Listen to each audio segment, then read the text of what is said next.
Apparently has a thing against dragons. Hi there, everyone, and how you doing? Hi. Good to see you, everybody. It's Friday, which means it's time for another paint and slay, and we have things happening. And as you can see right here, there is a champion joining us next Wednesday. Yay! Cannot wait. So, Lauren, let's chat about who we have joining the roster of champions before we get into our mini fruit today. Yeah. So not necessarily a giant surprise considering some of the joyful announcements that happened with Hunger of the Far Realms earlier in the week, but another Rivals of Waterdeep character is joining us. Kent, played by the amazing Eugenio Vargas, is going to be not just joining the on-stream fun, but their character will be joining during Liar's Night, which starts up on this next Wednesday, which is a date, the 19th. The 19th. I had to look. You were just talking about how like there's 3 billion dates and I need to make sure I say the right dates for things. So I double check everything. But yes, we're excited. I mean, we have also been working with Eugenio a lot. He was doing stuff. He was on A Familiar Quest. He's produced stuff for us before. So it is just the continuation of an awesome, awesome partnership. And we're excited to have Kent join the champion roster next week. So, yay! And then don't forget, Monday, tune in at 4 p.m. here for the first episode of Idle Champions Presents Hunger of the Far Realm, where you get to see Eugenio playing Kent along with a fantastic crew of other players. I can't wait for that one. That's going to be so much fun. I've been hearing people already call it like the rivals of Acquisitions Incorporated and Acquisitions of Waterdeep, because it's the cast is amazing, but it's like these two awesome groups melding together. So it's going to be fun to watch all of them. So giddy about this one. All right. So all that fantastic and fun and good news shared. Let's start talking about a mini. The mini, which is, it's actually not that mini of a mini. So we're going to be painting the big D&D Nolzur's Marvelous Miniatures Jabberwock from WizKids. Now this is just the body. As you can see, Lauren is holding up a wing. Yeah. So let's see if I can. This is your reference. Here is a classic medium figure, and here we have the Jabberwock standing next to them. And you get, like I said, you get the body itself of the Jabberwock. You also get a pair of wings, thankfully, which if you were on Twitter, you saw that Helen's already coveting those.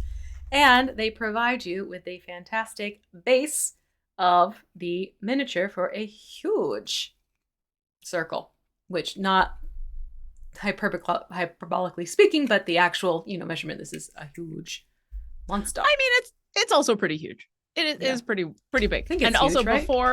It's huge. Yes. But I mean, myself, like, in real life as well as in D&D, it is a chunky boy. Vegan. Also, before I forget, we do have the lovely Martin in chat as our moderator for today's show. If you do have any questions about Idle Champions, about mini painting, you can ask questions about Kent because the blog is up. So I'll answer what I can. We'll say what we can. Yeah. I'll go ahead and put question in big capital letters before your question. Throw that into chat. Martin will grab it and put it into a little backstage document so we don't miss it while we're trying to, paint this bad boy. Also, there was something else I was going to say. I don't remember what I was going to say. Also, there's something else that I'll probably remember in a moment. So thank you, Martin. We really appreciate you. Hi, Helen. Hello. Hello. I keep forgetting to show up Helen for those who like to see a Helen spotting. But yeah, so we're going to go and start painting this Jabberwock, and we're going to take a sort of a slightly different approach. What so many painters like to do is to paint the smaller things on the miniature first and then work out to the larger portions of the body. So we're going to take that approach today, which means for us, Lauren, we're going to be taking a more careful approach as we keep painting.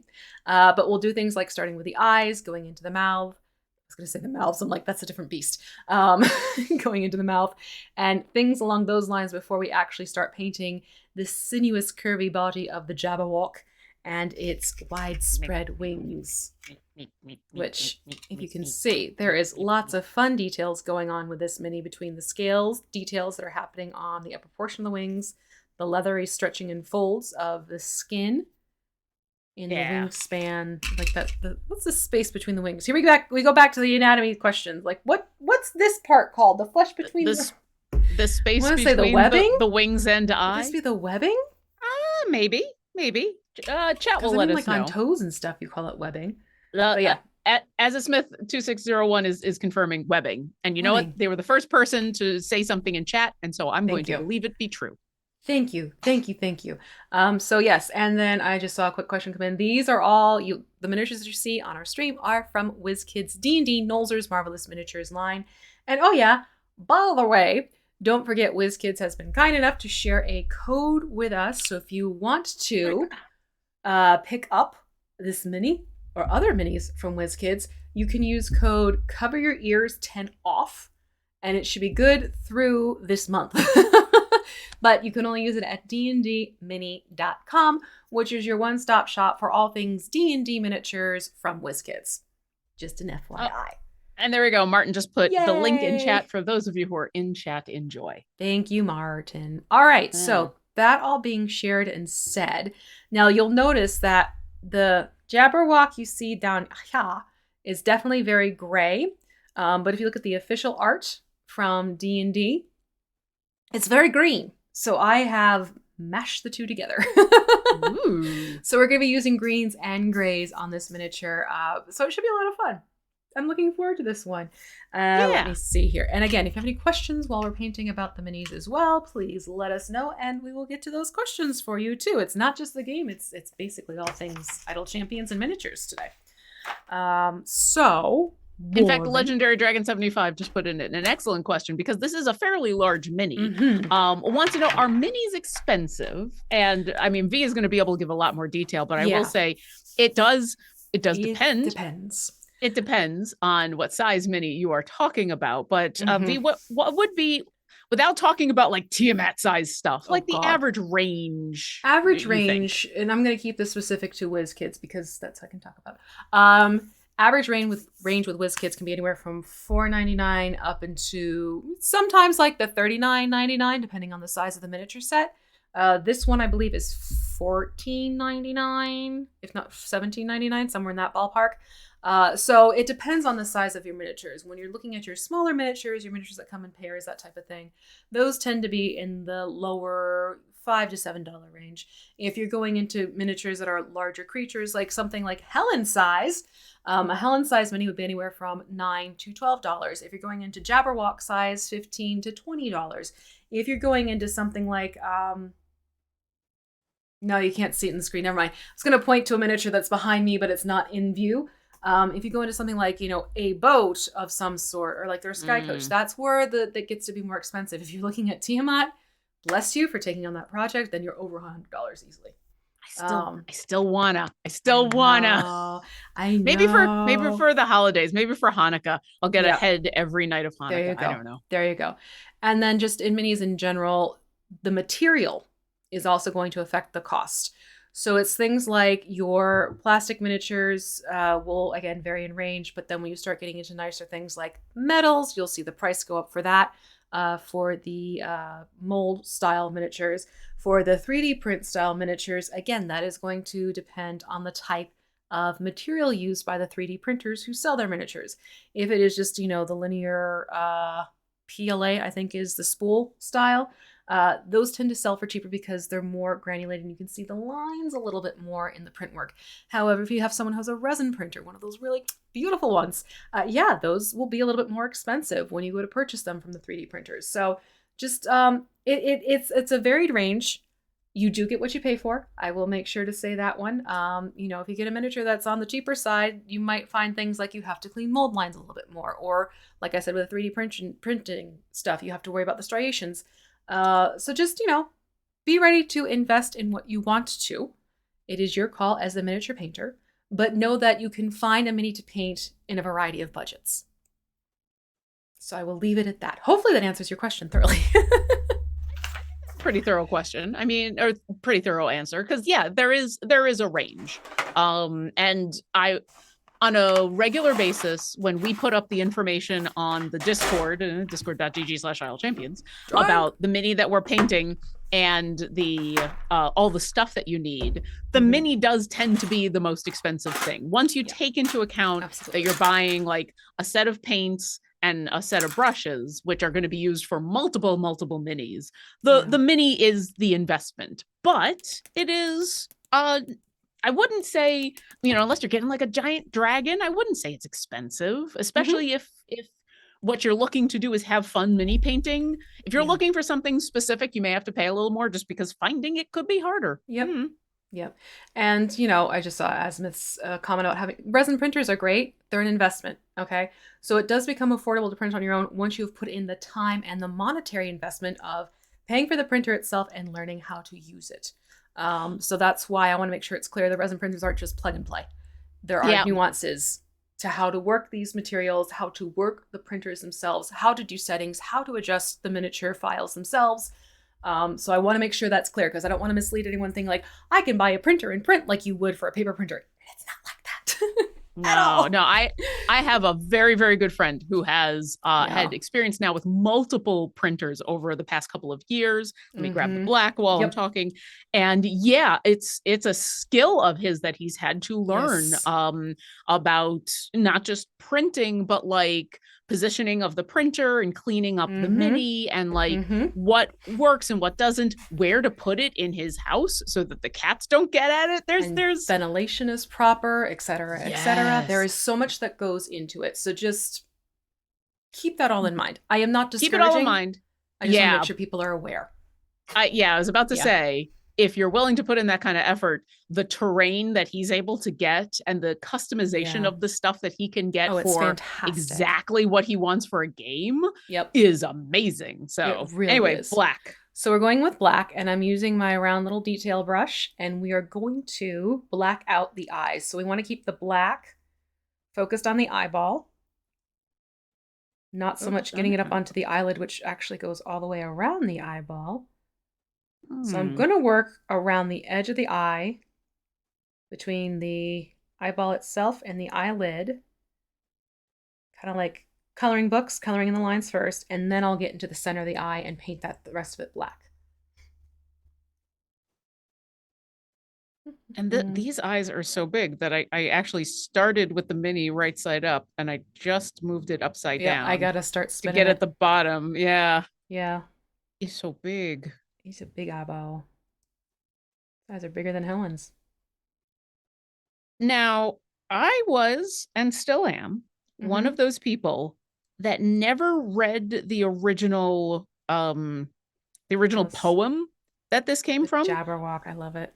Until much, much later in life. Yeah. Like I remember seeing the Disney Alice in Wonderland movie as a younger child. But other than that, like I actually ended up kind of learning about the Jabberwock secondhand, and I never really understood like people talking about it being not just beloved, but also one of those weirdly incomprehensible things.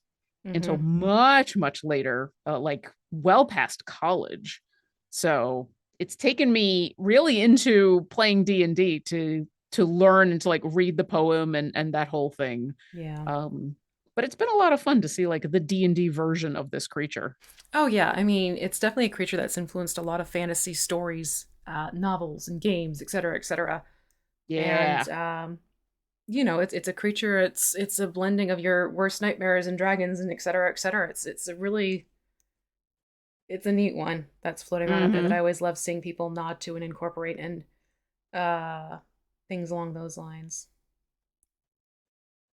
I did Yes, I'm hiccup just just a little bit curious because I had a stray if hair. those of you in chat, I'm curious when your first experience with the Jabberwock came about, if some of you are like me, and I know I am, and where you actually didn't know about this creature until way, way later, after someone basically had to go, hey, read this poem.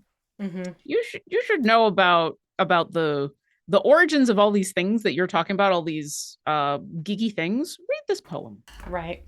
I mean, I think I started reading the Alice books when I was 8, 7 or 8. Hmm. So I've had a long time love of this creature and the stories in Alice in Wonderland. Yeah. Oh, Mm-hmm. Luke McKay is in chat. Mm-hmm. And Luke says, secret tip for free minis, which makes me nervous. Just let folks know you're getting into mini painting, and I assure you there'll be someone nearby saying that they've bought too many minis and you can have some of theirs. I mean, that is true. There are people who will This is, happily spread the wealth. I, yeah, we have been on both sides of this. We have been the people receiving minis and giving minis. Both of those cases. So yeah, you are not wrong. Yeah, the D&D people, TTRPG people in general tend to be very generous, and I think mostly because this is a hobby that needs other people, people Mm-hmm. who need people. So even though mini painting can be a solitary thing, it's very tied into a hobby that involves playing with other people. And so I think people are just very generous with like, oh, you want to get into mini painting for D&D or for any of the other, for Warhammer or whatever. Mm-hmm. Yeah, I've got some older paints. I've got some, some brushes. I got some minis that I haven't used in a while. My Yeah. first mini I painted at the store I bought it at, because they had a paint station. And so the whole deal was, and you didn't even have to buy the mini there. But the whole deal was, hey, if you have a mini, we'll let you sit at the station. They had a whole bunch of paints and brushes and washes and all kinds of stuff. And one of the folks would come on by and say like, yeah, so give this a try or give that a try. And yeah, it was a lot of fun. So Luke is Mm-hmm. not wrong. Yeah. And honestly, I know it seems like mini painting can be very solitary. It's really not, because once you get into it, there is such a plethora of various communities on so many different types of social media. You will find your group that will be happy to interact with you. People share pictures, go back and forth, talk to Yeah. each other about the different minis that they've painted in the past and everything like that. On Facebook alone, I can think of like 20 off the top of my head that are floating around out there. You can also go into a bunch of different Reddits and Discords and things like that. So even though you might be painting by yourself in some cases, you can very easily then take pictures of your minis, share it with your group, and it really becomes a great way to open yourself up to meeting new people, learning new techniques because of your conversations and your chats with each other.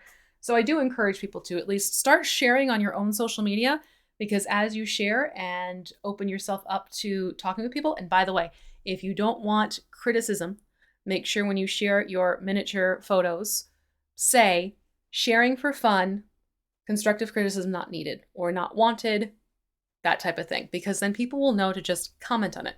If you do Yep. want, hey, I need help type of post, share your mini and put your kind of like how we do in the chat question in your post so that people know, yes, it's okay to start, giving some ideas and some feedback.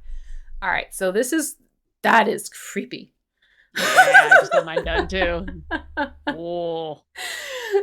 So those are the eyes, holy moly, blacked out and unnerving me for some reason. Yeah, well, they're big.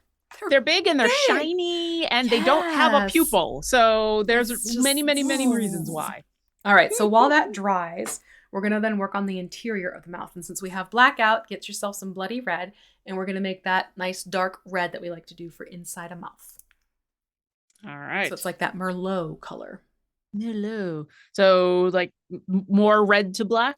More red to black, absolutely. And just FYI for the new folks, we use Vallejo game color line. You don't have to. I will tend to tell you, like, yes, this is bloody red, but this is basically just a classic primary red color. So you can use different paints from different lines, and as long as it's close to a primary red, you can use that paint and be good. So I'm actually going to bring the black over to my red to mix that, and I'll do a swatch so you can see it on my wrist. Oh, perfect. Yay. Now, while you're doing that, I'll grab this question from Lesh68. Question: I painted my first mini and the paint I used wasn't matte. It had a shine to it. Can you explain how I can tone that down without messing it up? Interesting. And can I see that swatch again? Sorry. This is what it looks like I've done harm to myself. It is a startling red. This Mod Podge Ultra, which is not the paste. It is a spray-on liquidy. You can hear. This is our ASMR for this show. This does a great job of mattifying shiny areas on miniatures. You can also find other paint lines that carry varnishes that will say matte satin gloss. You can go in with the matte and paint it onto your mini. Bang for the buck, though. That's honestly the best. And then just check your paints next time to make sure there wasn't something that says satin or gloss in your paint bottle, because that might be the culprit as well. However, there are some paint lines that are more notorious for having a glossy finish to their paints as opposed to a flat. So you kind of satin is good to know, because I think gloss might be a giveaway, but satin, I could definitely see. Yeah, I could see misunderstanding satin. Yeah. Also, it is a free. Oh, sorry. Go ahead. I was just gonna say, it's basically like, think of the fabric when you think of satin. Satin can be shiny. That makes sense. Not as shiny as like glass. And I did forget to say, it is a free Time Gate weekend this weekend. And so if you are interested in getting help from either the chat or us with who to pick for your free Time Gate, you are more than welcome to put that in chat and put the question before it, and we'll give our opinion. But as always with free Time Gates, my opinion is there is no wrong answer, because eventually you're going to want them all. Right. That being said, as a Smith 2610 says, my free Time Gate is giving me Barrowan and Walnut as my choices. Who do you recommend? I don't need anything at this stage. I think they're both good. I think simply because of the fun that we're about to have with Walnut in Hunger of the Far Realm, I think get Walnut. Yeah, agreed. Walnut's great. Yeah. I mean, I use Barrowan a lot for their support capabilities. But yeah, I think just the timing right now today for Walnut is go for Walnut. Fully agree. Now, I'm not worrying about the fact that I'm getting some red on the teeth, because we're going to do the teeth after we finish the mouth.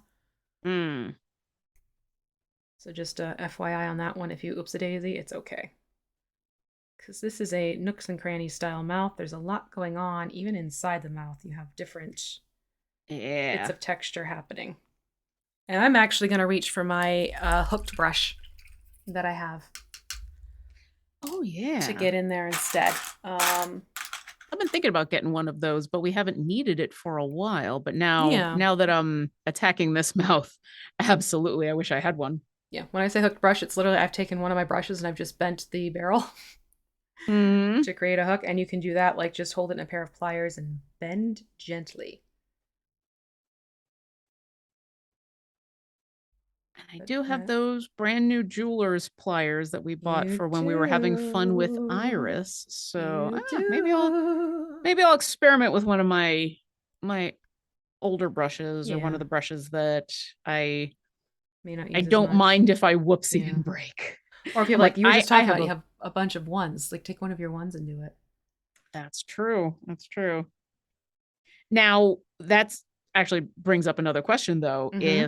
If someone is like me and they're thinking about doing the bendy, does it make sense to go for a smaller brush, for a medium-sized brush? Like what More What? often, you'll want it to be more closer to a detail style brush than Okay, like a number 3 or a number 2 round because it'll just be a little bit too big for narrow spots like what I'm doing right now. Because this that makes is this is sense. their this is WizKid's fine detail brush. Now these are brushes for me that I'm kind of like I have so many, literally have so many of the fine detail brushes from WizKids. I'm like I can use that one, no problem. Yeah, So actually take your fine brush from the paint and slay, not the paint and slay, the paint night kits that you've done in the past if you still I have do them. have a lot of those. Yeah, that'd be perfect. So I have a plethora. a plethora of paintbrushes. Yeah.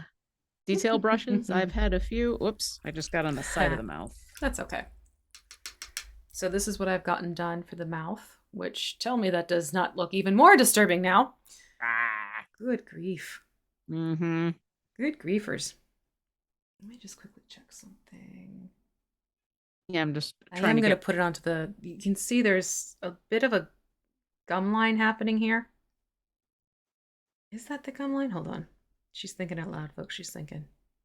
Yeah, I got on the inside of that gum line, but I haven't intentionally Mm gotten on the outside of the gum line. I've unintentionally gummed it up, but hmm. I wasn't sure if we were going for the outside, but I did get the I'm not going to go for the inside. outside. I've changed. I'm not going to go for the outside looking at my reference, but I'm going to do something else with that. So Okay. if you got that, that's totally okay because we're painting over with another color, so it'll still work. Yeah. All right, I need a sip of water because my throat is getting raspy.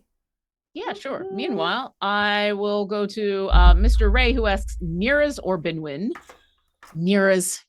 I know seat 12 is competitive as heck, but Nira's is such a solid support and is one of those supports that's useful in a bunch of different situations and is not positionally necessary. Like their Yeah. position can be kind of anywhere. So I just find them really, really useful. All right, What's so now we're next? gonna go Stonewall Gray, which is just a nice neutral gray tone, Okay. and just a little bit of this. And what we're gonna do is go over like how we just blacked out those eyes completely. Jabberwocks do not have black eyes, thankfully, but they are these like milky gray, shiny eyes. So we're gonna put this over the black, but then aim to kind of keep a little bit of the black around the edge where it meets the eyelid, just to create this depth to the eyeball as opposed to flat graying it out.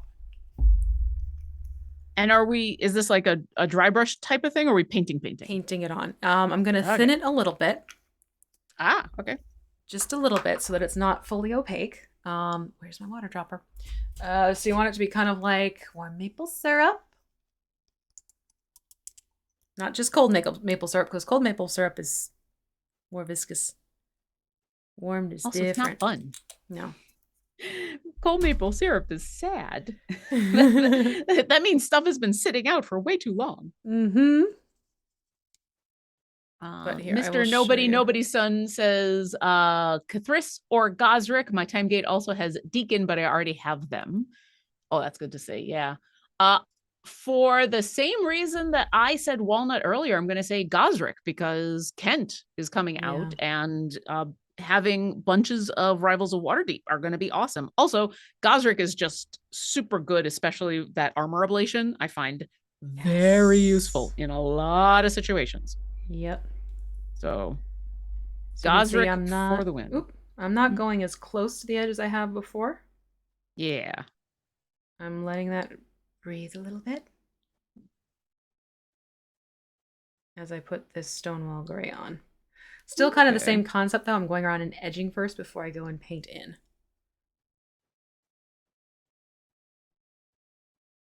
Yeah, but in a way it's kind of easier because You have some wiggle you're room. yeah, like if you're a tiny bit off with going into the black, that's not as Oh huge yeah. of a deal. And we're doing one last thing that's going to be a fun little insurance policy too. I like insurance policies. Me too. I may have to retire this detail brush after today. I've got Oh, is it stray hair splitting? happening. Yeah, I just had to trim a couple away from this one. Do, do, do. Yeah, it hasn't done anything too bad just yet, but that's one of the reasons that I was joking earlier about how I have unintentionally painted some of the outer gums. That was a That's stray fair. hair. That's That was a totally fair. stray hair. Shantea 259 question: Talon or Jim. Not seeing either of them in streams, I don't think. I mean, either are going to be good in different situations. Jim is a very strong DPS, but takes work. There's specific formations and things you got to do to get Jim to pop off. And then when he does, it's amazing. Talon is just a nice support. Really fairly easy to use. You don't want to use Talon with evil DPS because of the way that their support works.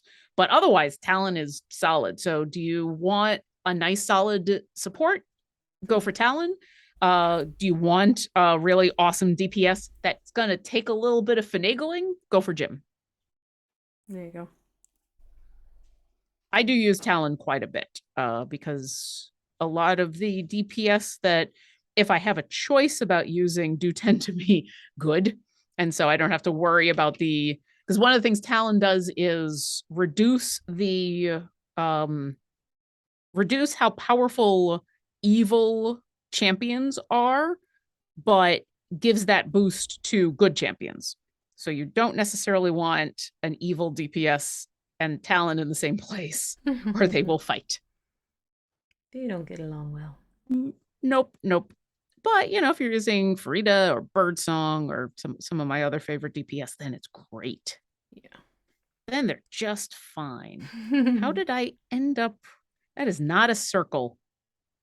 It's not a perfect circle for the eyeball, if that's what you mean. What I have done is definitely not a perfect circle. But I think it's almost like an egg, quite honestly. The eyeball is shaped like an egg. Yeah.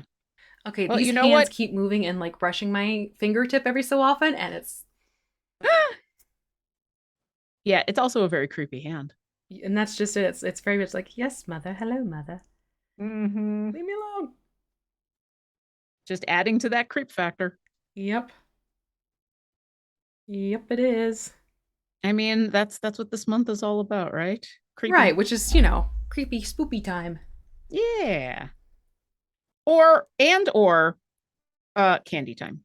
Which is where I put my focus. I am not a person who is into horror movies or TV shows. I'm not a giant fan of spooky stuff. Mm-hmm. But I like other people who are enjoying that kind of stuff. And then yeah, I get to eat the candy. So win-win. The candy. I like playing TTRPGs with either moments or touches of horror in them because I'm an active participant and I can do things. And so I don't have the same visceral reaction that I do with like movies or TV shows. All I can do is watch. Yeah, that's fair. I just saw a question come up. Do we ever water down the paints? Yes, we just did. Why? Yep. Because you want to play with the opacity of your paint colors. And also make sure the paint's not getting glopped onto your mini and then hiding details as you go along. Hi, Hemi. We might have a cat spotting soon. Might have a mau soon. All right, so that takes care of the next phase for the eyes. All right. Now we're going to go back to inside the mouth. And we're going to take the bloody red and a bit of beastie brown, which is just basically a classic mid-tone medium brown. Mm-hmm. And I'm going to mix the two together for a brownish red. Like 1-to-1 or more 1? Yep, 1-to-1. Okay. 1-to-1. And then we'll use that to kind of bring out the details inside the mouth, especially there's a tongue in there. So we're going to do that to kind of bring out the tongue a little bit more. Well, the teeth are so in front of it, you don't really see it. That's why I want to do that to the tongue. So you're going to focus mostly on the tongue for this detail and less on the back area of the mouth. Does that make sense? It totally makes sense. Okay. And I totally agree with you. It's just funny the way you're like, there's a tongue in there. There's a tongue in them there's a tongue in that there mouth. Jabberwock. Hi, Hammy. Hello. He's rubbing my feet and it tickles. Stop. All right, fine. Come up, say hi. We're going to have to get a cat emote. Right? A kitty emote. You're gonna sit right down on my lap, aren't you? Say hi to the folks. Hi, Get kitty. a little kitty nose in there. Everybody say hi to the kitty in chat. This one's Hemingway. Hemingway is roundabout in game as Hemlock, by the way. I based Hemlock off of Hemi. Surprise. Listen, there is now a long tradition of people taking their pets and putting them into games, into Idle Champions specifically. So I think that is just part of the grand tradition now. Exactly. Hello, buddy. You gonna let me paint in detail? All right. And so you said tongue. This is tongue color? Yep, this is tongue color. Awesome. I will go back to, we have lots of time gate questions now. Ms. Long 0617 asks Dinar or Xander? Dinar. Especially since with Hunger of the Far Realms, Hunger of the Far Realm? Hunger of the Far Realm. Realm. Yeah. One realm. You don't want to deal with more than one Far realm. Well, we're Idle Champions of the Far Realms doing Hunger of the Far Realm. There you go. That's how you remember. While Dinar is not showing up in the D&D game, once again, because many of Dinar's friends are, there's probably it's probably a good idea to collect C-team folks like Walnut, because having more than one of the affiliation is a good idea. And also Dinar is just fun. And Dragonborn for the win. It is a fun champion. Yeah. Oh, he's happy. No, we don't move the camera. I thought for a moment you'd finish the tongue and we're talking about how your Jabberwock was happy. Hemingway I'm like, just purring away right now. Aw. He happy, right? Snuggles. Here, we'll do a quick little snuggly hug for everyone to see your face. Say hi. All right, so we're gonna let the mouth dry a little bit more before we start working on the teeth, because we don't really want to start mixing a light tone of teeth color with red, because a very disturbing effect will happen. I know you love the minis, but please don't love up on this one. It's wet. So we're gonna go back and we're gonna take silver now. Ooh.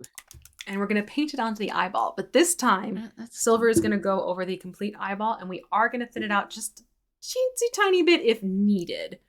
Because if I remember correctly, this silver is usually very thin for me, so I'm going to swatch it first. Hi. My silver just made a very interesting noise. Wow. Did it go glop? Yeah, it's kind of a glop. It's a glop. I'll go with glop. That was not at all what I expected. Down a touch. Just a touch. Okay, you have to get off the lap, sweetie, because you're just not helping. Yeah.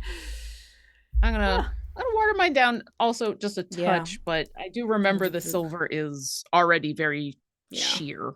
I will say, get yourself some sort of eyedropper bottle set up if you can, even if it's just an eyedropper and a cup of fresh water. Makes adding water to your paint so much easier and quick and easy, and that way you're not worrying about a mixing brush, or not a mixing brush, a droplet brush and that type of thing. Just a little quick tip for all y'all in the chat. And you said the silver is going over the entire eyeball? Yep, even where we have edged it black. All right.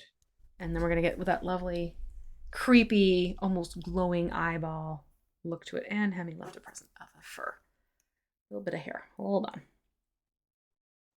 I mean, just grab one of those whiskers and use it as your brush. Right? Get that detail brush going. And meanwhile, more time gates. Twitch Pal player says or asks time gate Wolfgar or Paulton. I mean, I'm gonna say Paulton for the same reasons I said Dinar, because of some of the affiliations that you're gonna be able to complete because of Strix and Evelyn. Well, Wolfgar is also a really good tank, and just another one of those champions that kind of works in a lot of places, and you don't really have to worry about them. I end up adding Wolfgar into random formations in random places just because he's the only one that works or that I can use, and he just works. So I don't think there's a wrong answer. I mean, there never is, but if you end up going for Wolfgar, that's not a bad thing, but I would just, once again, because of what's going on with Hunger of the Far Realm, I go with Paulton. You know, give Strix and Evelyn their bard to hang out with. So you can see here when I take it facing forward as opposed to going on the side, because the side is getting a lot more light. You can Mm. see how, since we've did this edging with the black and then going with Stonewall Gray, this is what I mean by it gives your eyeballs some depth once you put the silver on top to give it a more milky, shiny appearance. You can still see, as we get close out line, there's that shading happening there. So it's just a fun little trick. Yeah. Look at the other eyeball now that I've done my side-by-side comparison. And this is definitely something that shows up a lot more in person in than on real camera. life. Yeah. Yeah, especially with my camera. So yeah, it's a much clearer view of the black around. Oh, jeez. Okay. Fravy asks, Birdsong, Nordum, or Turiel? I started the game last week. If it affects the answer. Oh, welcome. Glad you could join us. I'm gonna say Birdsong, because Birdsong is a super fun, very powerful DPS. Not the most powerful out there, but I think you've probably picked up on the fact that I appreciate champions that are relatively easy to use. And by easy use, I mean kind of the set them and forget them, yeah, the set up a formation and walk away and not have to worry. And Birdsong is one of those that works in a lot of great places. She's super fast. So getting Birdsong in a formation with other speed champions just blitzes through stuff. And I will say, knowing that you started the game last week did affect the answer, because I would also consider Nordum, because Nordum is super useful for gearing up your Modron cores. But if you just started last week, you're probably not at the point that you've got Modron cores. And if you don't know what that is, there are a bunch of really good guides for that. So you can kind of wait on Nordum at this point, but I would definitely, when you get to the point that you've unlocked multiple parties and get yourself some Modron cores, get yourself Nordum. Yeah. They are going to be very, very helpful. Ba-bum. And I'm just trying to make sure I haven't missed a spot, because it's sometimes hard to tell if, like, oh, did I get that? Or is it just shiny? Yeah, definitely fair. Definitely a fair concern. Come on.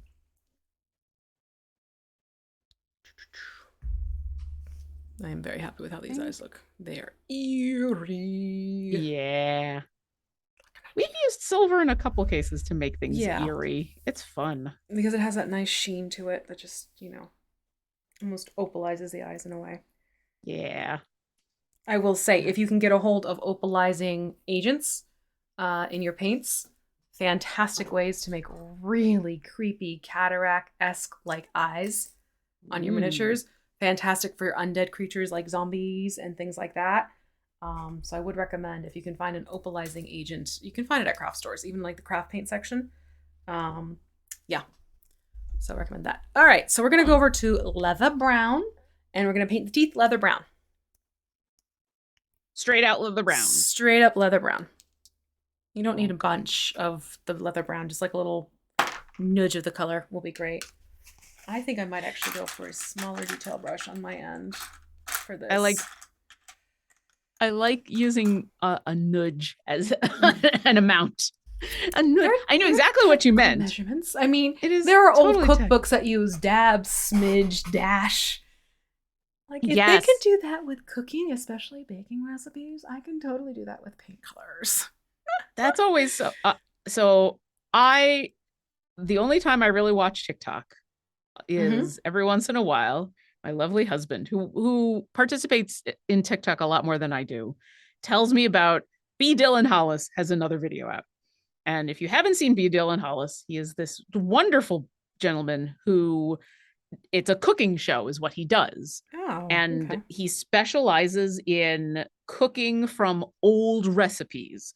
And by old, I mean he's pulled out stuff from the 1800s. Cool. He is, and there are some wild recipes. And so it's kind of half comedy, half baking show in the incredibly quick TikTok format.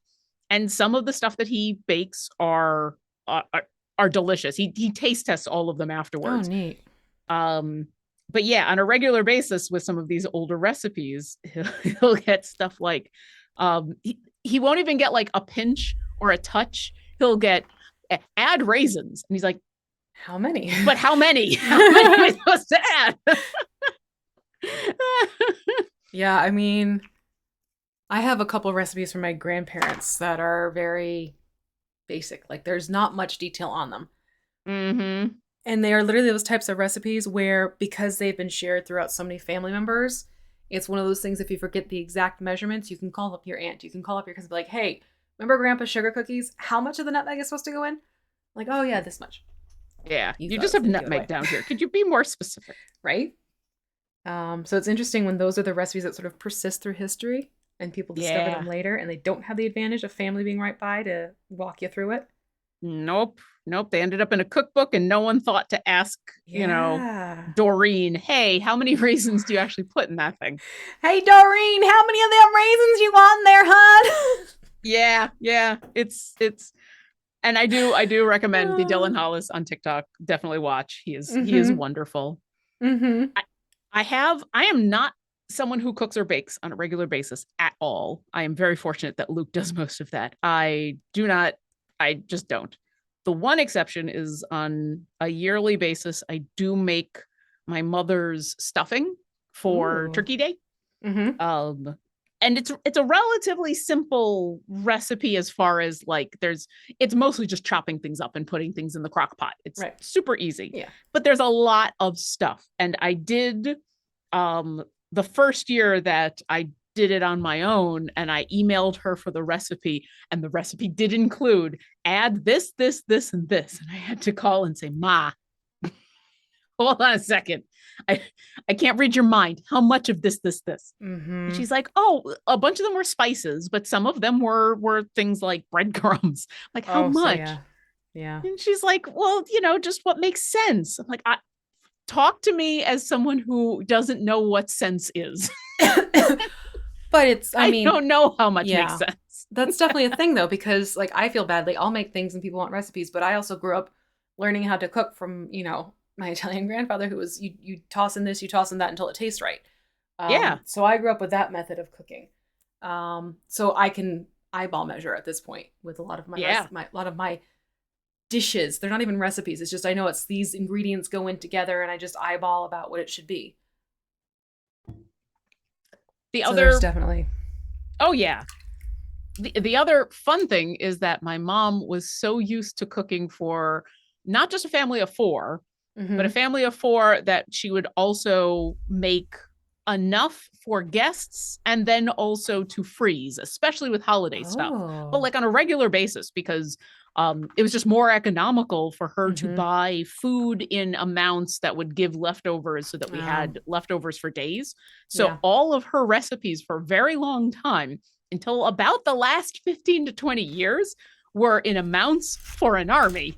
And so the first couple of times that I made her stuffing, like once it was just Luke and I made more stuffing than was possible. It was but I wanted to go by what the recipe said. I didn't want to start cutting stuff in half because there were like tiny amounts of stuff. So oh yeah, we were eating stuffing for days. Okay, so now we're gonna have fun and we're gonna go around the edge of the mouth while the teeth dry, and we're gonna mix bone white, which is beige, ivory, with the the leather brown and a touch of red to make sort of a deep, if you're kind of close to like a salmon or a terracotta, is what we're aiming for. And when you say with the leather brown, how much leather brown into this? I'm actually going to go off what little I have left still. That was kind of where I was going with it. Yeah. Oh, dang it. I got a plug and I don't want to regret it. One moment, please. Nope. Take your time. I'll go back to questions. Shadowcaster asks, Caddy Brie or Spurt? Both are good. I'm going to say Spurt. Now, Caddy Brie is awesome. Spurt is so much fun. But Spurt, that first time you set off Spurt's ultimate, you will giggle, and that's worth it. Get Spurt. It really is. All right, I'm mixing this up and I'll show you a swatch of what I'm shooting for. So you can see the color. Yeah. I mean, someone who lives in the Pacific Northwest saying salmon has a very specific meaning. So I am curious. Meanwhile, Msta asks Binwin, Warden, or Morrigan. I'm not hunting for any slots, so it's more a matter of preference. Warden. I'm going to say Warden. Warden is another one that's in one of those tough slots that you might not use as often as you would like to, or that I would like to. But Warden is a super fun DPS who also has a support mechanic that does some really nice debuffing. Oh yeah, let's see. All right. I'm pretty close. Yep, pretty close. Okay. I will qualify if you would rather some gold find. Morrigan is super fun for gold find. There you go. So now we're going to paint this around the mouth, outer mouth. Basically, it's weird fish-like lips. Oh, yeah. This thing has lips, doesn't it? Yeah, it do. You got lips. All right. Kind of disturbing. I didn't think about them being lips until just now, but you're right. Nah, you can't unsee it. Yep. So now we know that Jabberwocks can whistle. Unlike ducks. Sorry. I did not think the conversation was going to go in that direction today, but I'll take it. You ain't no whistling ducky. Yeah. So a little while ago when I had my booster shot, and by a little while ago, I mean like a week and a half. This wasn't ancient. I was say, you weren't that far off from me. No, this is the most recent booster shot. It knocked me out for a good day. I went into the living room and I laid down, and like 8 hours later came back to consciousness. And I came back to consciousness, and what I heard was my lovely husband saying something about, well, if you don't have lips, you can't whistle. Wait, what? And he was playing D&D and he plays a Kenku. So he's like, whistle for me because I don't have lips. And so he's asking his party to whistle so that he could mimic the whistling because he can't whistle himself because Kenku don't have lips. But coming back from being in a fairly deep sleep to hearing that and out of context. Yeah. So what it's turned into is like that idea of like, oh yeah, especially in D&D where you get these anthropomorphized beings or creatures, some of them are not going to be able to whistle because they don't have lips. Yep, this is it's true. One of those random fun things I now like to think about is, all right, well, Jabberwock has lips. Jabberwock can whistle. I don't think I'd want to hear a Jabberwock whistle, though. It'd be creepy. That's what I was just thinking. Like, that's an unnerving concept right now in my brain. Yeah. Actually, I'm here for it. Now I'm thinking about the next time I throw a Jabberwock at my players, the reason they know it's coming is it's like, what is that noise? Who's whistling nearby? Rah! Something discordantly unnerving. Yeah. All right, let me grab Sergio Mazarov asks, Grama or Yorvin? Grama. I love Yorvin. Yorvin is super fun, but Grama is such a good tank. And another one of those tanks that you don't have to put up front. Like you can kind of put anywhere in a lot of ways. And yeah, Grama's really, really useful. Sorry, I'm having a moment where I've lost track of lips. Yep. You wouldn't think you could lose track of lips. But you know what? You can, and I just did. What happened? I lost track of lips. Yeah. I just totally lost track of where these lips are coming from. Okay. Well then. Steva21 asks for a new player. Welcome. Turiel, Wolfgar, or Avron. Avron. You're going to want Avron. Avron is Yeah. a really, really good support. That's a pretty solid. Get yourself an Averin. Mm-hmm. And I'm not just saying that because of being one of the heroes of the plains. I think chat will That's a agree with solid me there. character. Champion. Yeah. I I'm mean, if you don't sorry. believe me, Todd will tell you Right? how good Averin is. You also cracked me up the other day when Todd was showing off his character count, and you're like, and most of those are Apron. I laughed so hard I startled a cat. I mean, he responded. It's like most of them. I Uh-huh. was not wrong. Uh-huh. It was just so funny. Okay, so this is what the mouth is looking. Oh god, this is disturbing. Yeah, I love it. I love it. Ah! Yes. Spoopy critters during October. Yay! Yep. Mm-hmm. I All love right. it. Yeah, so that's where we are right now. I'm almost done. I've got a Cool. little more, That's more okay. lip. Yeah, we want the lip to dry a little bit too before we do the next step. Always put on your lip liner and Mm-hmm. wait for it to dry. Yes. It looks like an evil duck. I just saw that in the chat. An evil duck that can whistle. Evil duck that can whistle. That's even worse. Uh-huh. I love it. I'm so happy. Oh my god. Eesh, that's unnerving. I'm just grabbing a few spots close to the teeth that I didn't quite get. Didn't quite get be, there. So while we ready. wait for the mouth to dry a little bit, let's go for Beastie Brown. We're gonna put that on the talons. Okay, Beastie Brown on the talons. Oh god, the duck with lips now. Nope. It's like we talk about on sketching hour. There are certain body parts that putting the human equivalent on animals just automatically makes it horrific. Lips and teeth. Yes, human absolutely. teeth in a place you don't expect human teeth. That's if you want to make something horrific. If you are, how do I run a horror game in D&D when I've never run horror before? Just run a one shot and add human teeth to everything. Mm-hmm. Absolutely.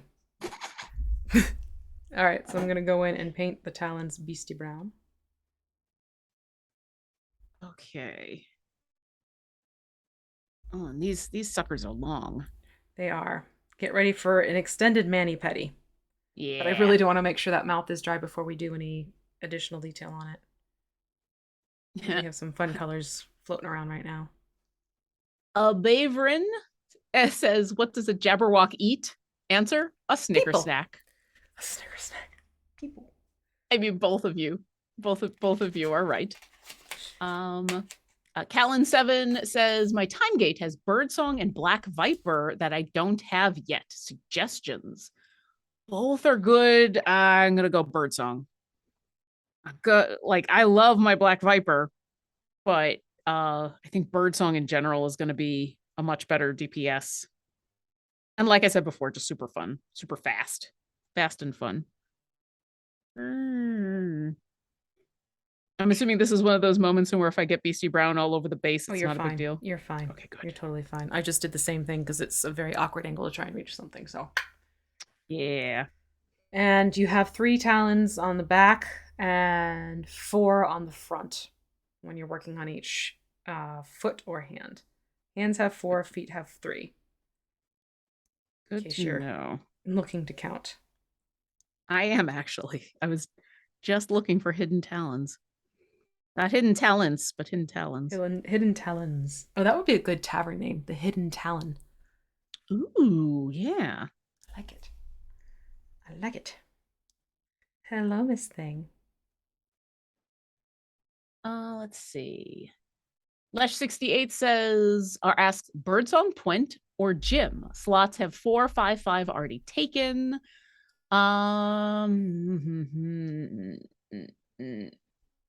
Birdsong or Jim.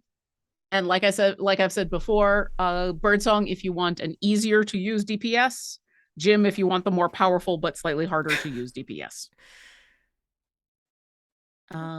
And Lesh68 also asks, which champions, if any, are discounted in time gates? Well, right now, all of the heroes of Erois, their time gates are only 3 time gate pieces because they are the featured champions for season 1. So we make it easier for you to acquire all of the heroes of Erois by making their time gates much half price, essentially. Don't normally do that. I think this is actually kind of the first time we've done something like that. Otherwise, the only time that you'll see differences with time gates on a regular basis is if there is a champion that is coming to the game in an event in the next couple of days. It will gray it out in your time gates and not let you get that champion because, that's not fair to spend time gate pieces on a champion that then 3 days later you can get in an event. Exactly. So if you see any of those champions right now, if you decide to open up like a second time gate after your free one, and you see there are champions that are grayed out, that is probably because they're going to be available during Liar's Night. Let's see. The Winterborn 12 asks, when are we getting a Tiger and Furbolg mini? Oh, interesting. Mini? I mean, I have to assume that there are Tiger and Furbolgs out there. Yeah, I was going to say, those are already out there. If you're waiting for those, stop waiting. They're there. I mean, if you're asking if we're going to do something, and if you're implying that we're supposed to do something because of Tyrell and Jeremy, I mean, first off, thank you. Okay. Now I get the thought process. Okay. Now brain clicked. I mean, it's definitely good to keep in mind. I will say, Laura and I did sit and chat about our 2023 run, and there's some fun minis that are. You're getting some minis soon, Lauren. By the way, I just got an email. Oh, good to know. Yeah. We have some fun minis conceptually. On the roster for what we're going to do. So stay tuned as we do a little bit more. I'm actually excited for a couple of them for sure. Yeah, some more that we're planning on doing that are not just painting, but doing some kit bashing. But we can see about adding a Furbolg and or a Tiger to the collection. Yeah, take a look into it. Hello, Miss Thing. Oh, and hello, Tabletop Gifts. Oh, hi. Just looked up in the chat and I saw your lovely hello. Yeah. And then also Fantastic Tanuki asks, so I have the option of Krond, Krull, or Black Viper. That is an interesting selection. I'm going to say Krull. You might have seen a lot of people in chat saying Krond, and they're not wrong.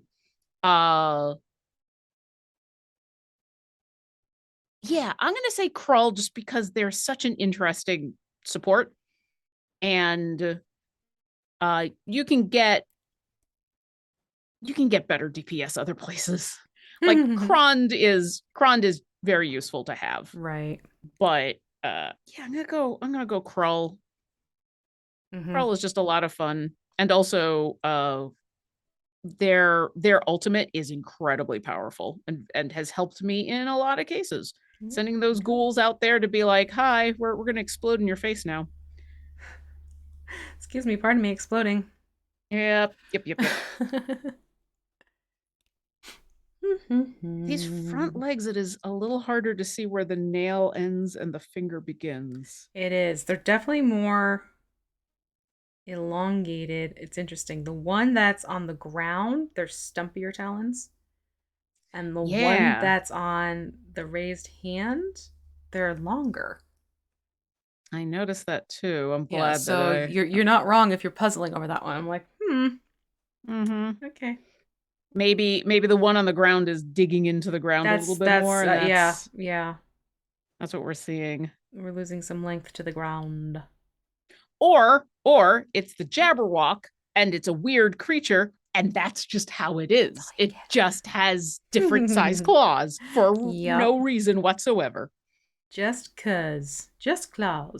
Just to make you confused. There you go. All right, that takes care of the talons. Talons and claws. Haha. On my end. I think I'm done. I'm just... Hi, a little bit. Here, I'm doing a circle on all of these to make sure I've got all the sides. Someone is visiting right now. At least she's been good. Jack Hi, is here. kitty. Hi, other kitty. It's Aurora.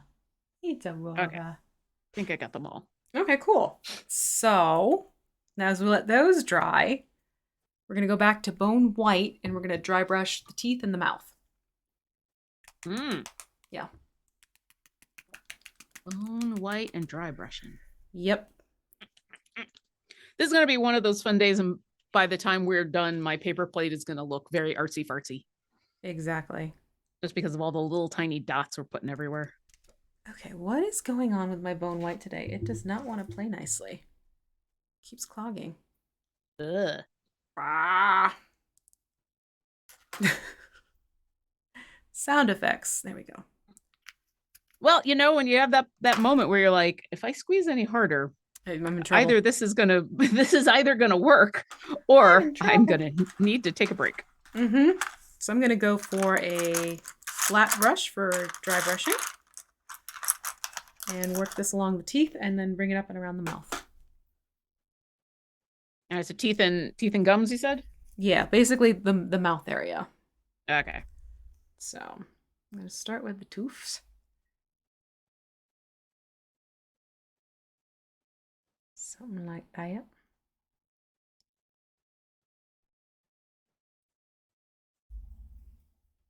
And this just gives those teeth the lived-in look. I had not heard that before. I like that. I just literally came up with it, so yeah. Yeah, not the have been used, not the bloodied, not the disgusting, lived in. Next time I go to the dentist, that's what I'm going to say. My teeth are a little lived in. There you go. All right, and so now that I've got the teeth, I'm going to move over to the lips.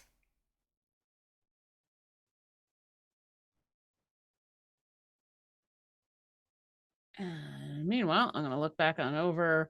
Oh yeah, we have had a bunch of new people coming in from the game. Hello. Hi, welcome to the second half of Paint and Slay, where we're working on a Jabberwock. If you do have any questions about mini painting, about time gates, about idle champions, about cats, go ahead and put those in chat with question in big capital letters, so that our amazing moderator Martin can grab those and put those into an easier to reference document, because every once in a while, actually on a very regular basis, we're too busy focusing on tooths to be able to keep up with chat. So that way we don't miss your questions or your, hey, give me a suggestion for my time gate.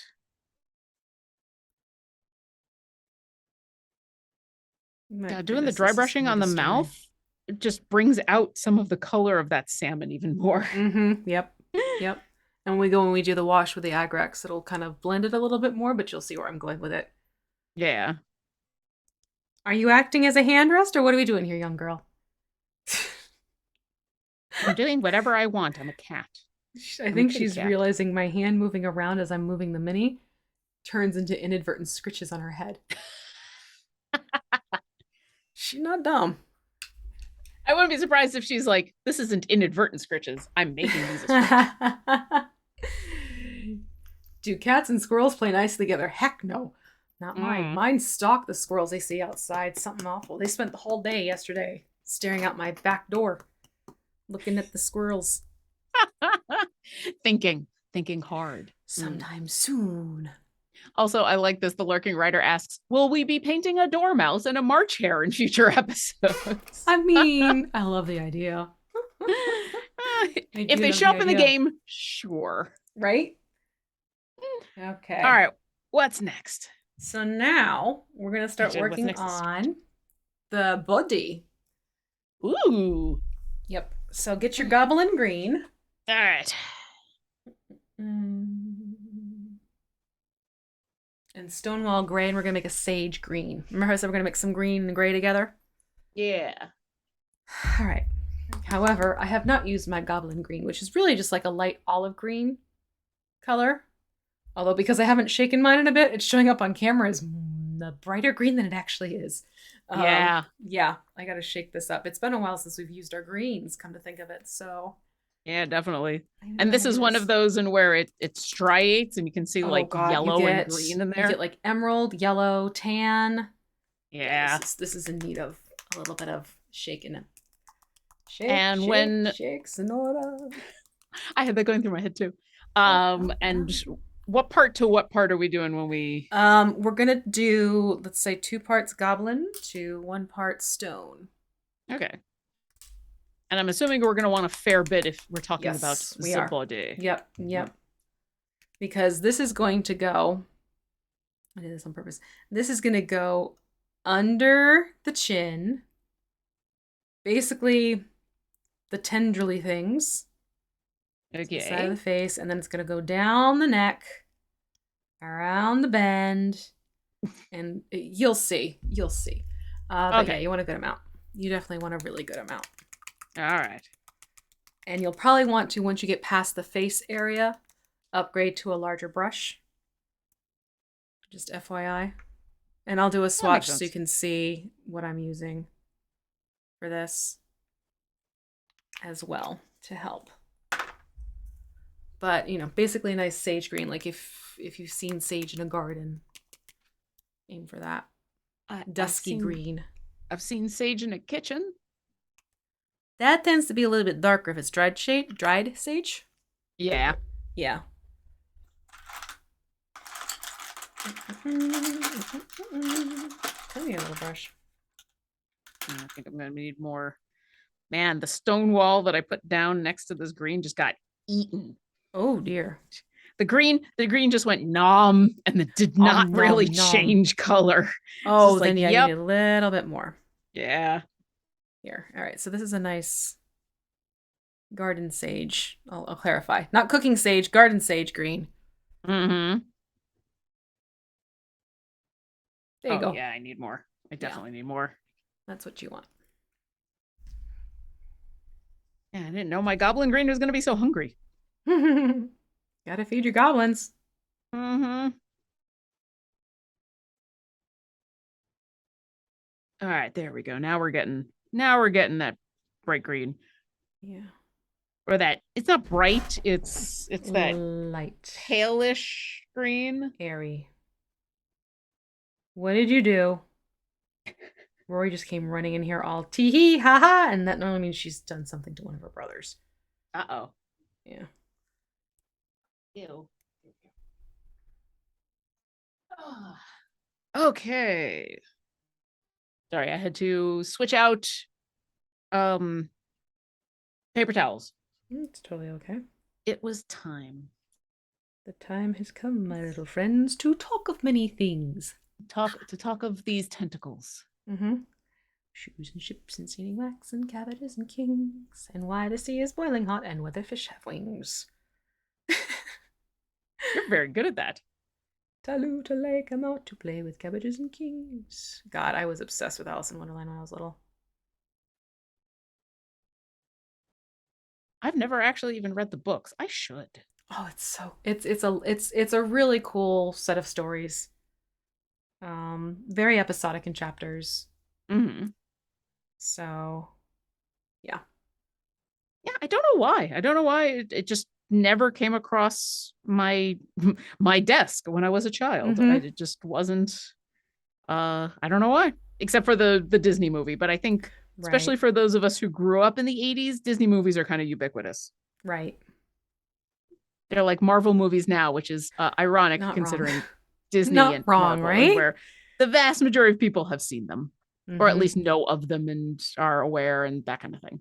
Speaking of Marvel movies, and I'm not going to give away spoilers because that's not my style, but if you haven't yet, Werewolf by Night, if you have the means to watch it, watch it. That was a good I movie. want to. That was a I've good one. heard very good things, and I've heard that it is not necessarily as It's horror yeah. as it is more camp and fun. Yeah, it reminds me so much of those lovely B movies that used to be on very late at night on AMC during the Halloween season. Nice. Yeah. Elvira would show up and be like, I have It the is movie for such, you. That's exactly the way to put it. It is such an Elvira watch. party. Yes, Awesome. absolutely. I was thoroughly pleased by it. So Is it a couple of episodes? Is it a movie? What is it's it one actually? short movie. It's like 55 minutes long. Oh, okay. Yeah, it's extremely watchable. You don't need a lot of time to dedicate to it. And if you watch it, come back and talk to me about Ted. I will leave it at that. I will add. It's already kind of been on my list of things I want to watch because that sounded kind of up my alley, and I really liked the trailer for it. Yeah. But it kind of ended up in the I don't have time right now. Exactly. It's not that much time. And that's When excellent to all's know said because and done. Yeah. I honestly was like, I think this is a series, but I don't know, and I don't have time to even look it up. I hope they make it a Time. series. Let me put it that way. Just based on that movie, it was great. Hmm. This is always like the awkward angle stage. Come here and let me get paint on you. Yeah, tentacles are hard to do. Mm-hmm. I say without irony. And you said we're also getting, it's not just the tentacles, we're then getting under the chin. Yep, under the chin. Some Okay, good. under the chin, around the side of the face here. So I'm using these more definitive scales as my line of demarcation. So this will get the sagey green color through here on the face. Okay, See? good to know. Like that, yeah.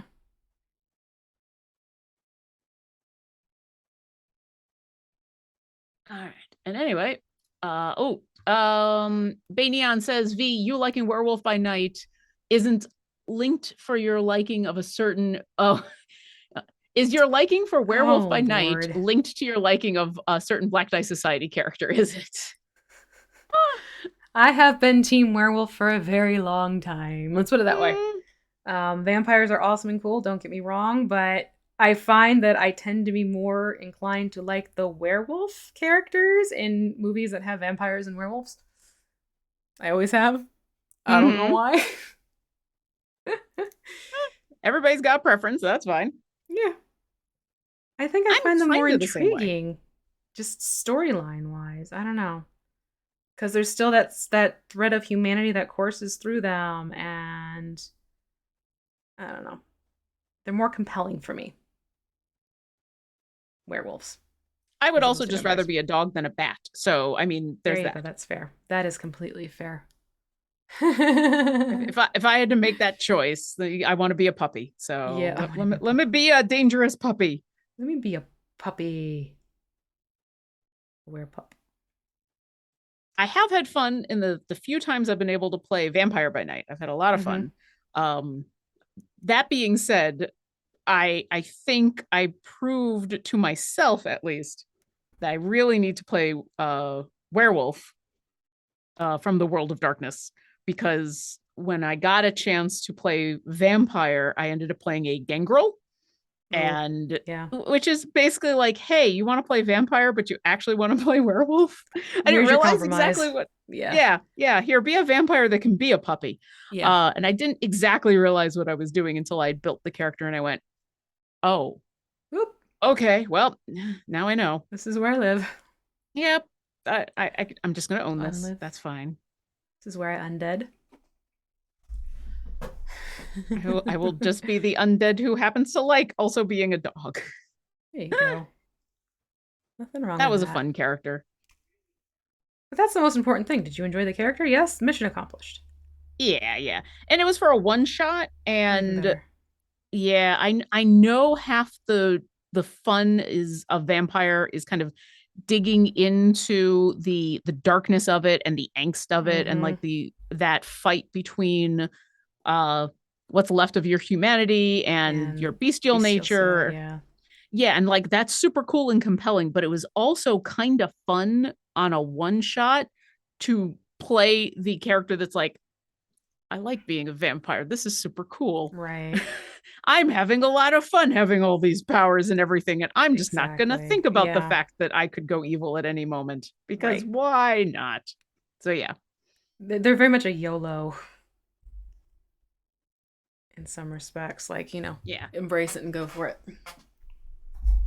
Yeah, although if you embrace it too hard, then you become Then a there's problems. white. I think it's a Something like white. that. Yeah. WIGHT, and then you just become a mindless creature of that's not fun.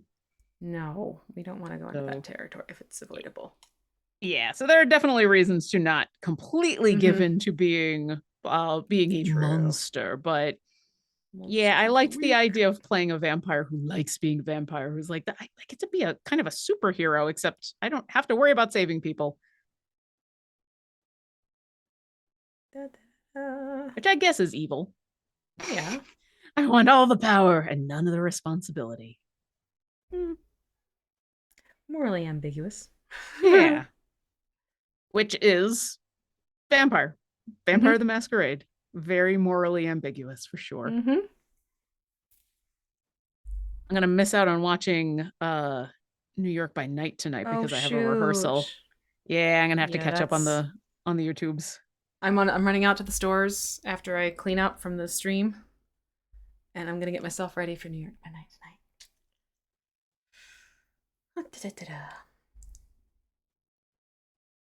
Yep, Fridays. They're just busy. They are. They're just busy. So I'm gonna be playing some Tchaikovsky instead. There you go. I'm debating if I want to get sushi for myself. I don't know. Yes, you do. You do? Chat. Yes, you do. Let's vote now. Do I get sushi? Well, as chat votes, I will ask a clarifying question. Is it like real good sushi, or are you just talking about like grocery store pickup on the way home? There's a sushi place that's literally 5 minutes away from me. Oh, then yes, sushi. Okay. Then yes, sushi. Then yes, sushi. Should we start around poll? Here? Could Martin do that? That would be hysterical just to see. I mean, Martin is amazing, and it wouldn't surprise me if we already don't have a poll going. But yeah, Martin, if you want a poll, you are more than welcome. Should V get sushi? Yes, no, or other, and then you have to say in chat what she should get. What I should. V is not bound by the results of this poll. This is just an informal poll. This is just to have some fun. Yeah. And the reason I asked about the picking up at the grocery store, because in most places that's kind of a meh.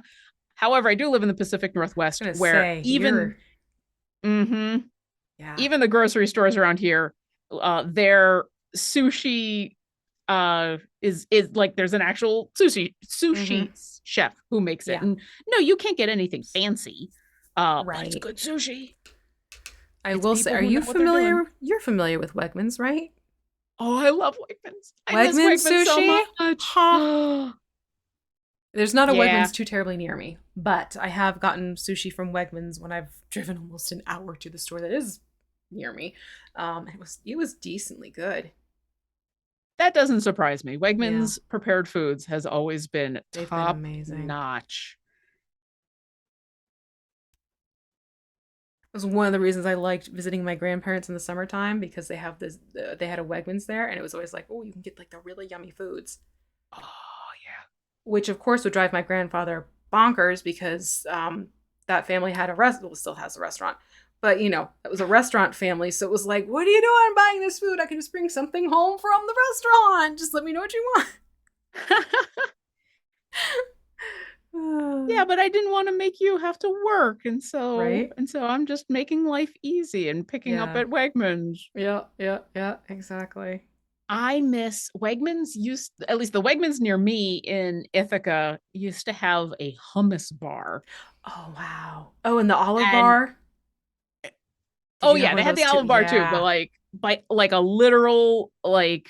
All right, here is where there's always going to be fresh hummus in at least 4 different flavors. There would always be a basic garlic and a roasted red pepper. Yeah, and then the other 2 would kind of rotate out, and they would often do a spicy one. So good. I had so much hummus and pita when I was in Ithaca. It was so good. Probably not the healthiest thing. No, but yummy. Yeah. Like hummus in general isn't so bad, but no.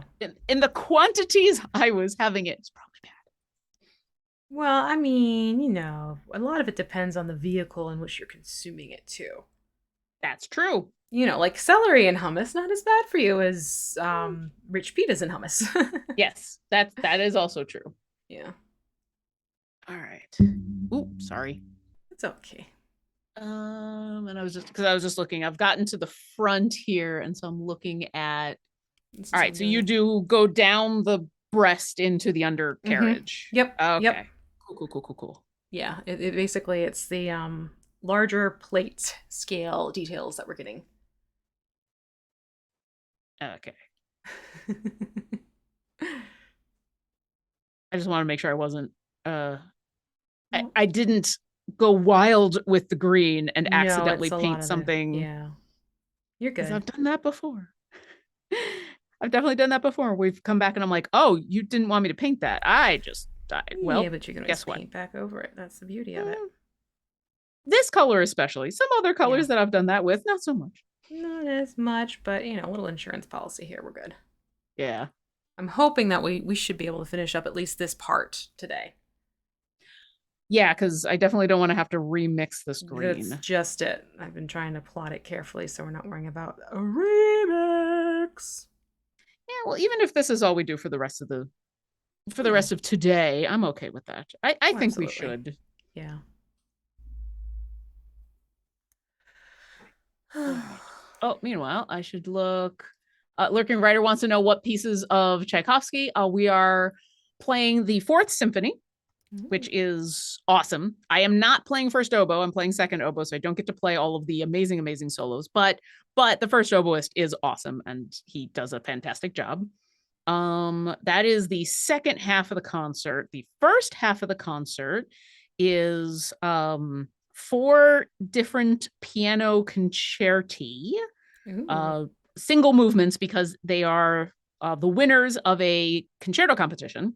And so they are playing the Hmm. piece that they won with. And so we are doing the Sassaw third movement, um, the Prokofiev first movement, and then we are doing two Rachmaninoffs, and Rachmaninoffs. we're doing Rachmaninoff number one and Rachmaninoff number two, and we are doing the third movement of one and the first movement of another. And fortunately, we're doing the first movement of three, Mm-hmm. which that's the one that a lot of people know. Uh, Mm-hmm. and it's the one that it's one of my favorite pieces of music ever of all time that if I get a chance to um it's not only one of my favorite pieces, I play so little in it, not just because like oboe plays very little in that whole movement, but it's one of those that just gives me good chills up my spine whenever I hear it, and especially the beginning with all the low strings. If I get to hear it in person and feel the rumble in my gut, it's Mm, amazing. yeah. And it's one of the first pieces I got a chance to play when some of the orchestras started coming back from being in severe lockdown, and I pretty much started crying as soon Oh, as it as soon yeah. as that first rehearsal happened because I'd missed feeling that so Mm-hmm. much. So That's we fair. are doing a bunch of concerti and then Tchaik 4, and uh it should be an awesome concert. And if nobody does an encore, it should be a tight 2.5 hours. And if they do encores, I have no idea how long it will be. Oh dear. Because concerti winners, you never know. Mm-hmm. I should say soloists. It's not just concerti winners. It is all soloists. They just come ready. They come ready to be like, oh, you're Oh, clapping you a wanted lot. more? Hmm. I'm ready. I'm ready for more. Funny you should ask.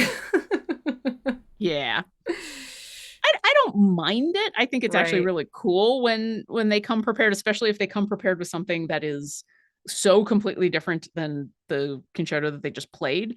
The Mm-hmm. problem is the young kids. Oh. They don't exactly know about timings on stuff. Oh, okay. And so they pick this happened last year. The concert went on for 3.5 hours Oh my because a goodness. couple of the kids had picked that decided to do encores I picked encores that were like 10, 15 minutes long, when Oh really your wow. encore should be brief. It should be a Yeah. 5 minutes of joy, and then go Yep. have a drink. Oh my goodness. Good to know. I'm trying to getting under the body is a It's tricky. challenge. And then you can see where I'm carrying it down the tail through here. Yeah, just on the bottom. Yep. So it's actually one of those things where it's going up the side a little bit and then it's also going on the bottom because we're going to do a layer over here between the two greens. This is going to be our transition zone, which is Okay. why I'm painting that as well. Good to know. Yeah, so it is being picked up and carried around the side a little bit, but we're also going to take the green of the top of the body and bring it along and use this edge here as our mark, but it acts as a cool way to transition the two colors together. Nice. Yeah. And did you go over the leg? No, Okay. I did not. I went a little bit here. But again, it's Okay. going to be like a transition thing. That makes sense. I just wasn't sure if you had continued the transition part of it Yeah. over that thigh. Yeah, the thigh. haunches. It's a thigh. And Lurking Rider is asking why I'm going more green. It's because if you look at the official art, it's more of a greenish tone in D&D. Our art is gray, so I'm kind of working with pulling it together and using gray greens.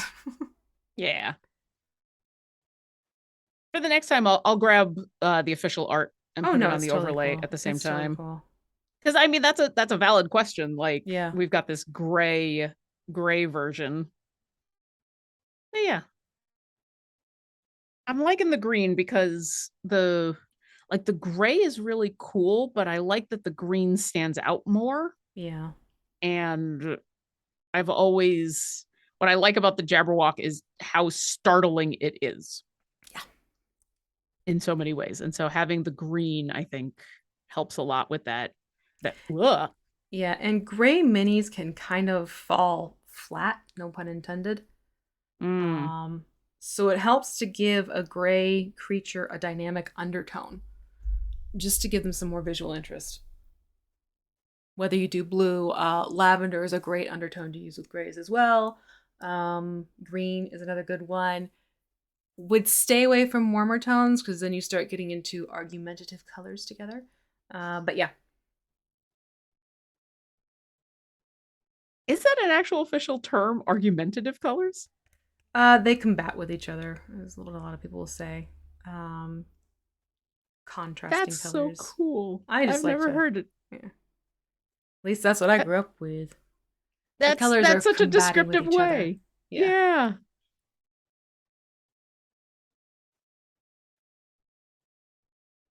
All right. All right, tail. My hand's cramping up. Let me just quickly hand stretch. Hi, everyone.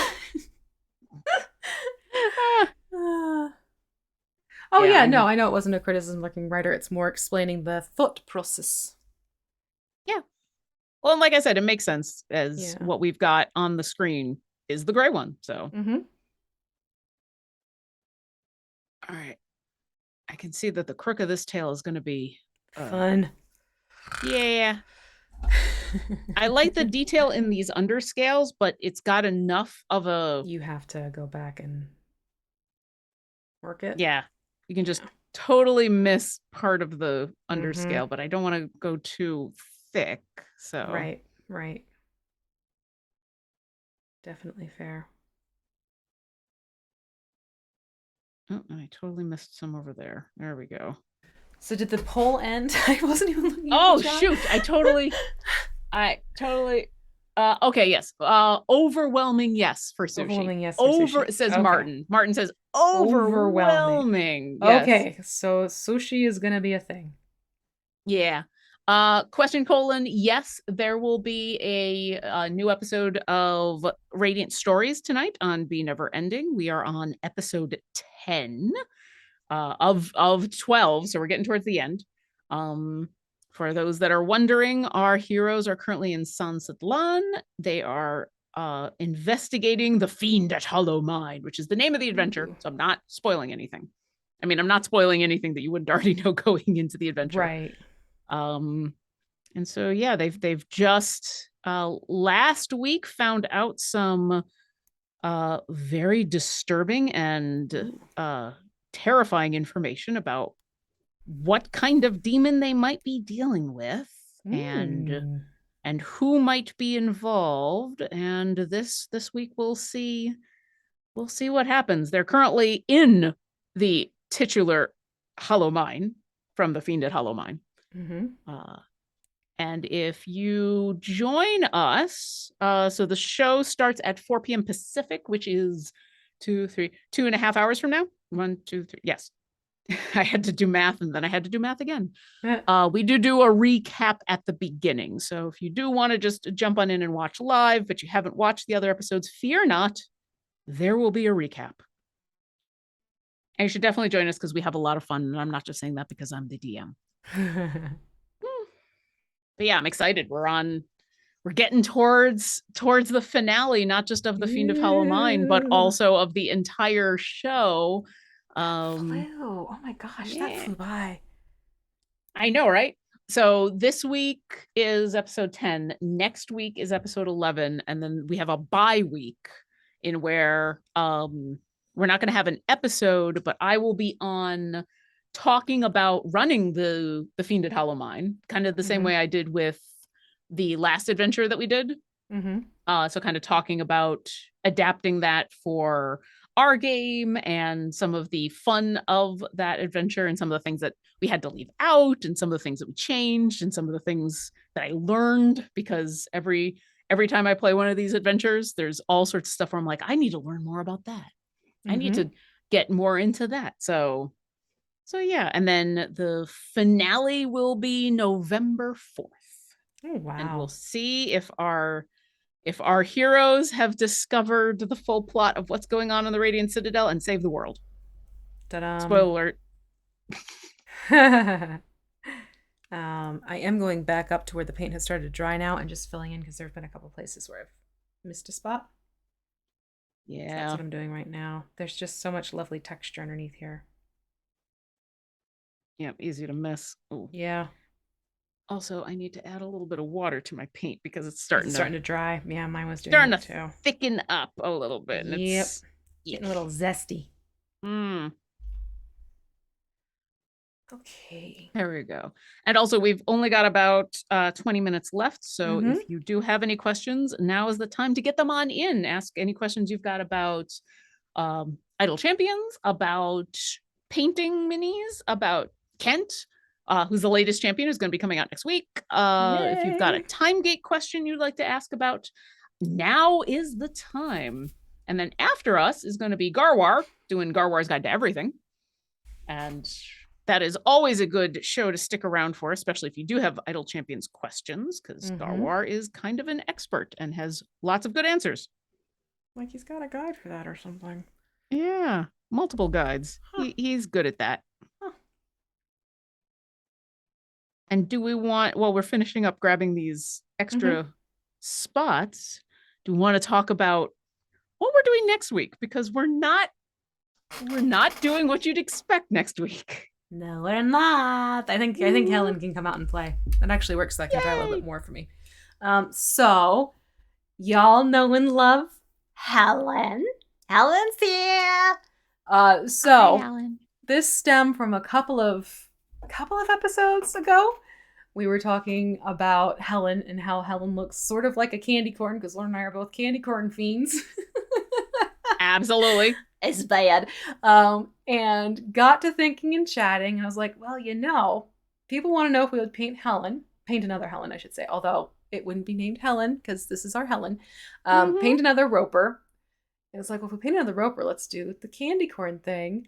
And because we're in the month of October with like Halloween and all of that, we're going to take one of the WizKids Ropers and paint it up to look like a candy corn Roper with licorice tentacles, cotton candy base, and rock candy stalagmites. I am so excited. I can't wait. This is going to be hysterically fun. So if you want to join us and you want to snag one of these Roper minis, by all means, please do. We'll be working with the colors that come in the kit that you can find in our Discord, discord.gg.com, right? Did I get that right? No, Discord.gg GG. slash There we go. idle There we champions. go. Slash idle champions. I wasn't sure if the .com came before it or not. So that are going to be our project for the next 2 weeks. We will do a candy corn roper, and we can have some fun with naming it as well.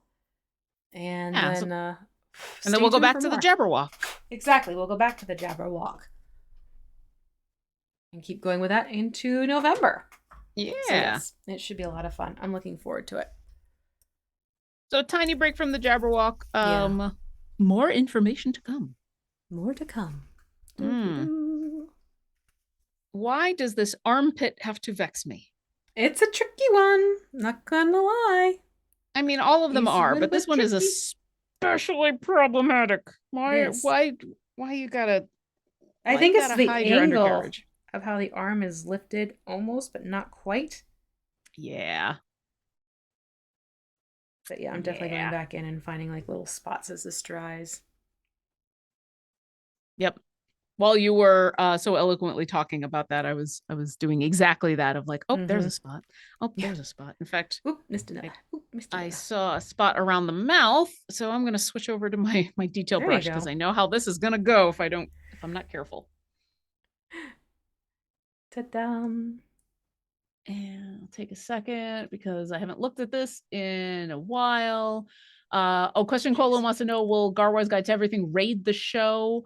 I don't know, but there will be an in-game alert for Radiant Stories. So you will definitely see an in-game alert for that. I think he's raided before, but I honestly don't know. Legendary Dragon has an Idle Champions question. How do you earn a Tiamat scale?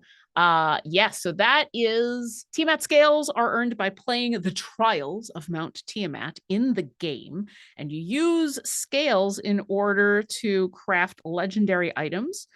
If you haven't finished the Baldur's Gate Descent into Avernus campaign, it won't have unlocked for you just yet, but if you have, you should have access to it. And I would highly suggest going and either chatting out our Discord or getting a guide for that for more information, because it is a ton of fun, but there's a lot going on. And more is going on than I can accurately get into in the few minutes we have left, especially while I'm trying to paint around a mouth. There you go. I think what I'm going to do for funsies, because I still have some of this paint left, I'm actually going to use this paint on the underhand part. And also on the back, like the bottom of the feet here that's exposed. Oh, okay. So I'm going to go in and I'm going to do that as well. I think I will join you in that as well, since I also do have...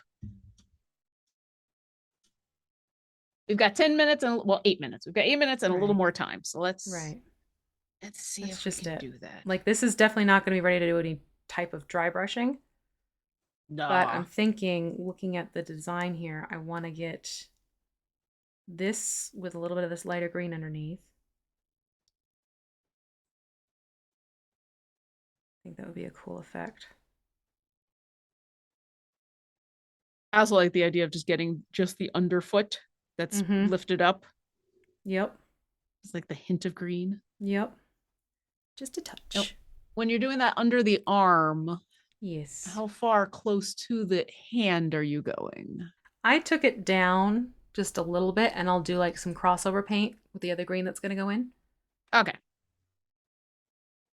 I'm kind of taking it up the sides of the fingers, not covering it completely, but just, well, you know, naturally, like, you know, human hands tend to have a little bit of lighter palms.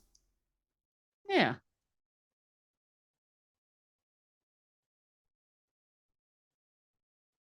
So that's what I do know. I'm running out of places to hold onto this thing. Right?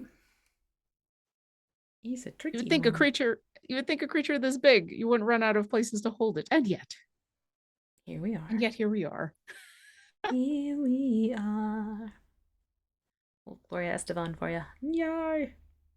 Okay. All right. Lexinum says, question, in D&D we have cat humanoids, bunny humanoids, owl humanoids, lions, elephants. If the next race is dog humanoid, what kind of names will you give to the character? Oh my goodness. Oh, puppy humanoids. I am so bad at names. I am absolutely horrific at naming things. I just my brain freezes up. So I don't know, but that has nothing to do with it being a doggy human and more I'm that's the thing that I prep for the most with D&D games is names of things. That's fair. Names of towns, names of places, names of people. I have to have a list of just random names that I can draw on when someone says, "Oh, I Mm-hmm. want to talk to this random NPC," because if I don't, their name is Bob. So I have to We have have a that lot of list. So Bobs. I'm playing in a charity game in a week and a half. I'm playing in a uh I've just lost it. The Expanse. I'm playing The Uh-huh. Expanse TTRPG. We're doing a one shot for Ooh. charity. Uh-huh. It's my first time playing. I'm Oh, excited. fun. And I had a lovely, it was a session zero slash also explanation from our storyteller to Uh-huh. kind of guide me through not just the world and the game, but also creating the character and session zero stuff. Right. And they were very good about explaining a lot of stuff uh, Oh, in good. a short amount of time. And then we created the character, and it got to the point in where he said, "All right, and what do you want to name the character?" And I went, "We'd done like an hour and a half of all this fun, backstory stuff and learning about Uh-huh. the world and what this character does and who they are and what their history has been and all of this amazing stuff." And then they said, "So what's their name?" And I went,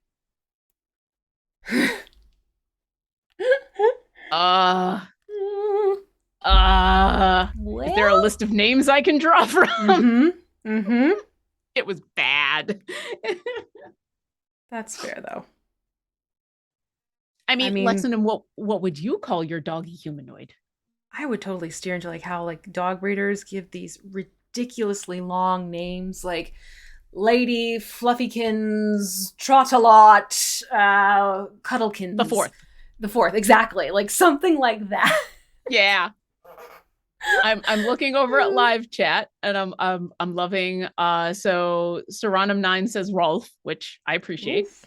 Um DeMargio says Michael J. Fox, Oh, which I think that'd be fun. yeah. Um Gox Imaginato says Wolfgar the Barbarian, which very good. Very good, very good. I like it. That's cute. Um Legendary Dragon says Cosmic. We've got Ooh. Street Corner Poet suggests Rover the Red. Ooh. I like it. I like it. See? Y'all are much better at this than I am. I That need you all works. hanging out in chat when I'm DMing a live game and just, that Sure. one time during the game that the players want to go talk to someone that I have to make up on the fly. I'll Mm-hmm. cover everything else. I got who they are, what they're doing, their backstory, what they look like, what they sound like. I can do all of that. Just give me a name. Mm-hmm. What is its name? What is its Yeah. name? Gambler OG. Bob Bubberson the fourth. I mean, Puppers. I mean, Amazing. mm-hmm. Yes, that's wonderful. Okay, so we're going to, when we get back, we will do a similar color on the underside of the wings. However, we're at a good stopping point so that this color can be unified and that is its color. And we can Yeah. do something approximately like, if it's a slightly different green, it's a slightly different green on the wings. That's not a big deal. It was more my concern. I didn't want to stop halfway through and then we're going to have a different color green happening in different spots. So Yeah. we'll do the underside of the wings are also going to get a lighter green on the inside, close to this one. But just for funsies, I'm dry enough where I'm going to do a little bit of dry brushing so you can see, because I'm going to go in with straight up Stonewall Gray. And that's what we're going to dry brush with for details. But I want to show the folks, since we were talking about the layering, just to kind of give them a taste of where we're going. Yeah, especially since we're going to be gone from the Jabberwock for 2 weeks, and then we'll be coming back. So this is like an update for a week or for 2 weeks from now. Yep. So you'll see it will take on more of a gray tone. Oh yeah. But you have the green playing a little bit underneath, which gives it a lot more visual interest and depth as opposed to just a flat gray. So that's what we'll be doing later on down the line. Just layering up and bringing out those details. See? Oh, yeah. That That's looking fun? cool. Yeah. Yeah. Yeah. I like how that looks a lot. Yeah. So I'm just going to finish off this pectoral muscle. Well, while you're finishing off this pectoral muscle, I will say remember that on Wednesday starts Liar's Night, where you can pick up Kent, who is the latest champion from Rivals of Waterdeep. On Monday at 4 o'clock Pacific starts Idle Champions Presents Hunger of the Far Realm, and where you get to see Eugenio Vargas playing Kent with a whole bunch of other awesome players playing their characters, and the wonderful B. Dave Walters coming back to DM a 6 episode. 6 episode. Yep. 6 episodes. Make sure you check out in the Idle Champions of the Forgotten Realms video game in order to put in your votes for what you want to have happen during the D&D game, not just because you can affect the D&D game, but also because you get tokens so you can get fun things. And if you've picked up 3 tokens this week, you get the extra fun thing this week, which is a free familiar, which is so good. So make sure you do that. Thank you to it's super cute. It's so cute. Thank you to Martin for being our awesome moderator for this evening, for grabbing all of those questions and for running the sushi poll. Thank you to everybody in chat for all of your wonderful questions and comments and hanging out with us. Stick around for Gar Wars Guide to Everything, which is coming up in 10 minutes. Check out the Discord if you want all the information to join us when we return to the Jabberwock, but also for the Candy Corn Roper that we're going to be starting next week. All right. Does that cover everything? Did I get everything?